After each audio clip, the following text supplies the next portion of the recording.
வெங்காயம் நல்லா வதங்கினோன்னே இந்த பாருங்கள் பூண்டையும் போட்டுக்கிறேன்.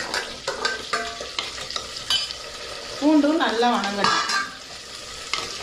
வெங்காயம் பூண்டு கருவேப்பிலை போட்டு இதை நல்லா வதக்குறேன்.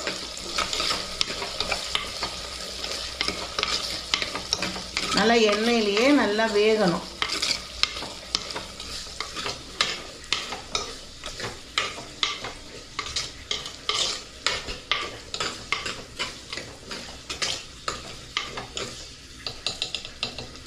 ஒரு 5 நிமிஷம் இருக்கட்டும்.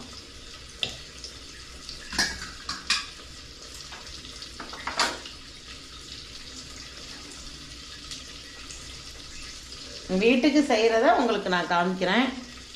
எனக்கு தெரிஞ்ச அளவுக்கு நான் செய்கிறேன். ஆனால் நல்லாயிருக்கும். நீங்கள் செஞ்சு பாருங்கள், சூப்பராக இருக்கும்.